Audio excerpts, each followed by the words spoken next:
Bismillahirrahmanirrahim. Assalamualaikum warahmatullahi wabarakatuh. Bismillah, alhamdulillah, wassalatu wassalamu ala rasulillah sayyidina Muhammad rasulillah, la hawla wa la quwata illa billah, amma ba'du.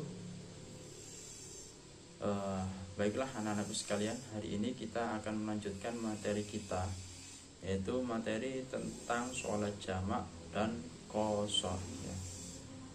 Coba diperhatikan di slide-nya Pak Aufa, bisa sama simak sendiri.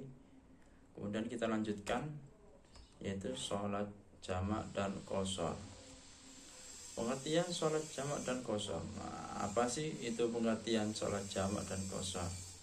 Jadi sholat jamak adalah menggabungkan dua sholat fardu yang dilakukan pada satu waktu ya. Jadi sholat yang asalnya dua waktu maka digabungkan menjadi satu waktu. Nah, itulah yang dinamakan dengan sholat jamak ya. Semisal sholat duhur dengan sholat asar, nah, maka kita gabungkan di salah satunya, entah itu di sholat duhur atau sholat asar ya. Nah, atau kemudian ada sholat qashar ya. Sholat qashar yaitu mengurangi jumlah rakaat sholat, dilakukan saat perjalanan. Nah, jadi yang dimaksud sholat qashar, qashar itu dalam bahasa Arab artinya meringkas ya. Yang mana asalnya 4 rakaat, maka kita ringkas rakaatnya menjadi 2 rakaat ya. Jadi yang bisa diringkas yaitu sholat yang berjumlah rakaat 4 rakaat ya. Untuk sholat maghrib tidak bisa dijamak qashar. Kemudian dalil tentang sholat jamak dan qashar ya. Yang pertama yaitu yang bersumber dari Al-Quran surat An-Nisa, yaitu mengizinkan qashar pada saat perjalanan ya. Tentu saja ketika sampai menjadi seorang musafir atau seorang yang melakukan perjalanan jauh, yang mana minimalnya sudah ditentukan ya, ditentukan oleh syariat Islam.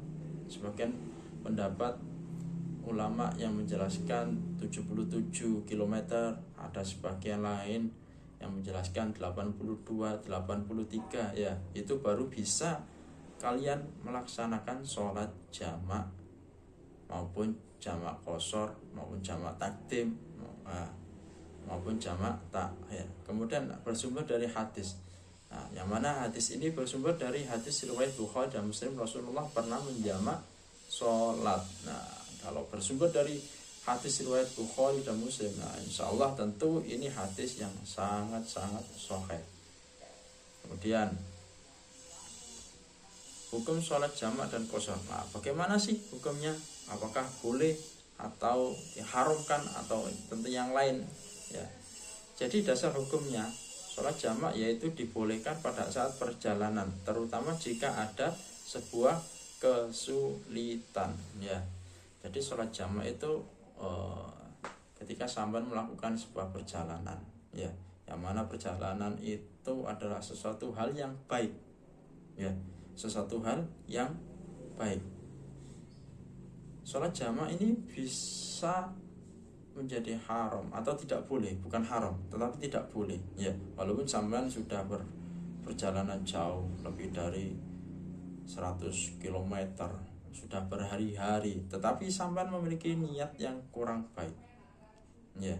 Perjalanan tersebut sama niat dilakukan untuk melaksanakan maksiat, tujuannya untuk maksiat. Nah, ini tentu sama kalian semua tidak diperkenankan untuk menjamak sholat ya. Kemudian sholat qashar diperbolehkan saat perjalanan, juga saat ada hambatan. Jadi saya ulangi kembali bahwa sholat jamak itu tidak hanya ketika sama dalam kondisi perjalanan ya, kondisi saat hujan lebat ya, kondisi sakit pun diperbolehkan untuk menjamak sholat 5 waktu. Tapi yang boleh dijamak yaitu tentunya cuma 4. Yang pertama yaitu sholat duhur sama sholat asar. Nah, itu gandengan duhur sama asar, entah sama jamak takdim atau takhir, terletak di duhur atau di asar. Nah, itu boleh-boleh saja. Kemudian gandengannya lagi maghrib dengan sholat isya. Mau di jamak takdim, jamak takhir silahkan. Kemudian lah ini ada salah satu contoh niat sholat jamak qashar. Nah kalau niat jamak qashar kan tadi artinya diringkas, sudah dijamak dua waktu sholat yang awalnya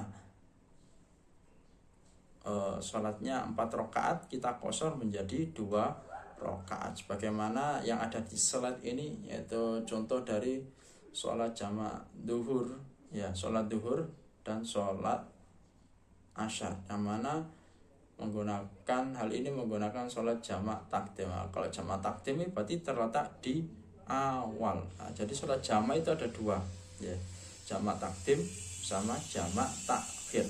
Ya, saya ulangi lagi, jamak takdim. Kalau takdim itu awal, ya, contoh nih sholat duhur sama sholat asar. Berarti ketika di jamak takdim, ya, niatnya tentu saja sholat ini dilakukan pada waktu awal, yaitu pada waktu sholat duhur. Kemudian maghrib sama isya. Nah, berarti sholatnya diletakkan pada waktu sholat maghrib. Ya, ini sebagaimana ini contohnya.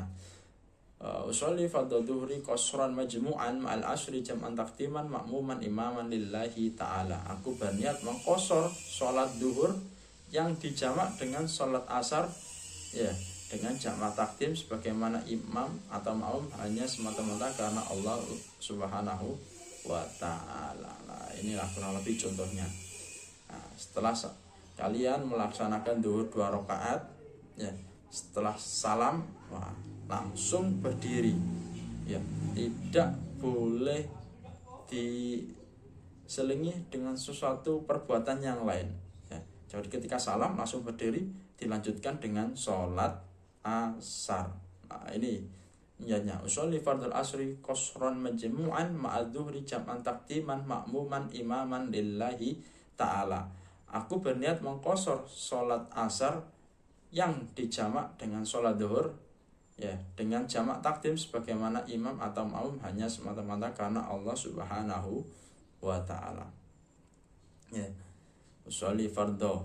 Ya, jadi sebenarnya kalau kalian memahami artinya, ini akan sangat mudah untuk dihafalkan. Usolli fardhu, saya niat sholat fardu. Lah, sholat fardu apa yang mau saman lakukan? Misalnya pada waktu sholat duhur, ya, usolli fardhu duhuri, ya, sholat duhur. Sholat duhurnya diapakan? Dikosor, yang mana 4 rakaat kalian menghendaki menjadi 2 rakaat, ya, maka dikasih kalimat qashron, ya, majmu'an, qashron majmu'an. Yang di majmu'an itu artinya digabungkan, ya, digabungkan dengan apa?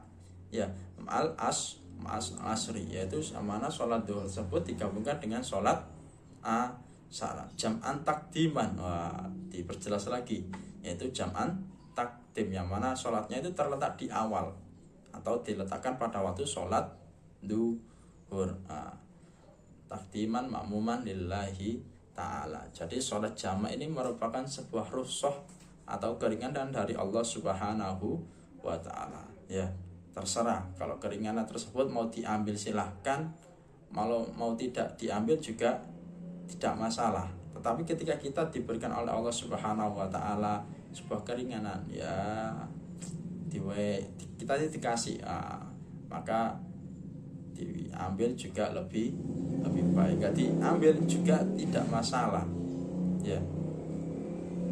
Jadi untuk sholat jamak ini barometernya atau patokannya yaitu adalah jarak, ya. Ketika jaraknya sudah melebihi 82, 83 atau sebagian ulama yang ada berpendapat 77 km, ya, sudah boleh dijamak. Kemudian jangan bepergian jauh keluar provinsi yang hanya perjalanan tersebut menempuh waktu yang singkat, ya, misalnya sama mengendarai pesawat, ya, dan waktunya cuma 1 jam, ya, tetapi karena jalannya sudah memenuhi syarat untuk menjamak, maka sama dibolehkan untuk menjamak walaupun jaraknya, ya, karena bantuan transportasi yang sangat cepat, yang terlampau singkat, nah sama tetap boleh karena barometernya adalah jarak. Kemudian sholat jamak takdim dan jamak takhir. Nah ini sholat jamak takdim yaitu melakukan sholat di awal waktu. Nah, berarti kalau di awal waktu ini, kalau sholat duhur sama asar berarti diletakkan pada waktu sholat duhur. Kalau jamak takdim berarti diakhirkan waktunya. Ya, yang mana seharusnya sampai melewati waktu duhur, melewati waktu maghrib, seharusnya sampai melakukan sholat. Nah, sholatnya diakhirkan, maka diletakkan pada waktu sholat asar atau sholat isya. Kemudian sholat dalam keadaan sakit. Nah ini adalah salah satu rukhsah lagi. Ya, yang pertama tadi ketika perjalanan jauh diberikan rukhsah sama Allah Subhanahu Wa Taala untuk menjamak atau menggabung, juga meringkas yang 4 rakaat menjadi 2 rakaat. Nah ini adalah yang kedua, yaitu sholat dalam keadaan sakit. Ya, bagaimanapun sholat 5 waktu itu hukumnya tetaplah wajib, tidak menggugurkan sesuatu apapun walaupun kalian dalam kondisi sakit, kondisi apapun. Ya, itu tetap sholat 5 waktu hukumnya tetap wajib, harus dilaksanakan. Nah, kalau kita lihat di slide ini ada 3, ya. Sholat dalam keadaan sakit yang pertama yaitu sholat dalam keadaan duduk jika tidak bisa berdiri. Ya, nah, ini suatu kemudahan yang luar biasa, rukhsah yang luar biasa. Ketika kalian tidak bisa berdiri, diperbolehkan untuk sholat dengan duduk, entah itu duduk dengan kursi, ya, atau selonjoran, diperbolehkan. Kemudian yang kedua, sholat dengan berbaring, ya, berbaring jika tidak bisa duduk, ya, tidak bisa berdiri, boleh dengan duduk. Wah, wis duduk juga nggak bisa, maka boleh dengan berbaring. Tentu saja gerakannya menyesuaikan dengan berbaring, ya. Kemudian yang ketiga yaitu sholat dengan cara isyarat jika tidak bisa bergerak, ya, dengan isyarat. Nah, bagaimana ini sholat dengan isyarat? Jadi sholat sebisanya, walaupun dengan hanya kedipan mata, ya, itu juga sebagai isyarat. Kalau hanya bisa dengan gerakan telunjuk jari, digerakkan, nah inilah salah satu sholat dengan isyarat. Kemudian sudah, ini masuk penutup, ya. Jadi penutup pada kali ini, sholat jamak dan qashar adalah kemudahan dari Allah Subhanahu Wa Ta'ala. Kita tetap menjaga sholat walaupun dalam keadaan sulit, ya. Bagaimanapun keadaannya, kita masih diberikan oleh Allah sebuah keringanan. Jangan mudah untuk ditinggalkan, ya. Allah memberikan kelonggaran sesuai dengan kondisinya, ya. Mungkin cukup sekian dari saya. Apabila ada salah katanya, saya mohon maaf yang sebesar-besarnya. Mungkin ada suatu materi yang saya ucapkan ada yang kurang tepat, mungkin kalian bisa jawab ke saya. Akhirul kalam, wallahul muwaffiq ila aqwamit thoriq. Assalamualaikum warahmatullahi wabarakatuh.